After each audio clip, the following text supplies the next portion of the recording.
Nous sommes ce soir installés au Théâtre de la Renaissance, sur la scène du Théâtre de la Renaissance. Et pendant que Julie vous présentait votre journal, j'ai 3 garçons qui sont venus me rejoindre. Donc Franck, bonjour Franck. Bonjour Katia. Bonjour. Tu vas nous parler d'Oswando. Oswando, oui. Bonjour Oswando. Bonjour. Est-ce que tu pourrais nous décrire ton style musical? En fait, c'est de la musique blues américaine des années 30, 35, 40, 45. Bref, c'est vraiment Louisiane en fait, avec un mélange de la musique africaine, plutôt traditionnelle. Donc en fait, c'est la rencontre de ces deux mondes qu'on essaie de faire transmettre dans notre musique. Oui. Au niveau des textes, est-ce que c'est toi qui écris tout? Voilà, moi j'ai écrit la totalité de mes textes en fait, à part dans quelques titres comme Nayeba Kiyango, c'était écrit par Randall des Tambours de Baraza. Donc là en fait, on peut aussi préciser que vous êtes en train de préparer un album.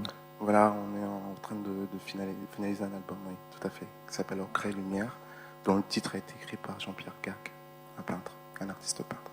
D'accord. C'est qui les musiciens? Alors, j'ai Nesta qui joue dans Positif Radical Son. J'ai Elodie aussi qui joue dans Positif Radical Son. J'ai Mathieu Leguet qui a fait les sax, mais qui n'est pas pour l'instant dans les concerts avec nous, qui joue au Havre en ce moment. J'ai Nicolas Renard qui est mon guitariste principal, avec qui j'ai composé la plupart des chansons. Donc c'est lui qui m'apporte en fait la touche, paradoxalement que ça peut être la touche africaine. D'accord. Et j'ai été sur votre site web, sur le MySpace. Puis il y a Benoît aussi, hein, Benoît le bassiste. Il est bassiste, contrebassiste, et il est de Paris par contre. Quand on voit vos photos, elles sont très soignées, vous avez un look précis. C'est-à-dire sur les photos c'était un peu prohibition quoi. Je voulais savoir si c'était naturel ou si c'était du travail. En fait ça représente un petit peu aussi l'image de comment on a conçu l'album en fait, avec des univers un petit peu différents. Donc autant au niveau des textes qu'au niveau de la musique, des couleurs de la musique, au niveau des époques aussi. Donc c'est vrai que Darkchild, c'est le titre qui a été mis en scène extraordinairement par Pauline Chaboty. Alors, est-ce que tu peux nous parler du projet Darkchild? C'est une vidéo, c'est ça? Voilà, en fait, c'est un clip donc, tourné par, comme je le disais, Pauline Chaboty, qui est membre permanent de l'association Dovcourt, pour ceux qui connaissent. Et puis, qui est basé à Trouville. À Trouville, voilà. Donc c'est quelqu'un avec qui j'ai fait la connaissance grâce à un ami qui s'appelle Olivier. Et donc en fait, la rencontre s'est faite comme ça. Elle a aimé les chansons, elle a aimé ce que je faisais. Puis elle m'a dit, écoute, tu découvriras mon travail. Et j'ai été surpris de voir le résultat. C'est vrai que le résultat est énorme. Ouais. Et c'est quoi le contenu de Darkchild?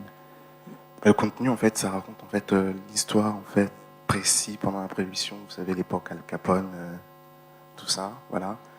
Donc en fait, ça raconte en fait cette ambiance, cette ambiguïté qu'il peut y avoir entre de l'époque après le crash boursier en fait, vous voulez.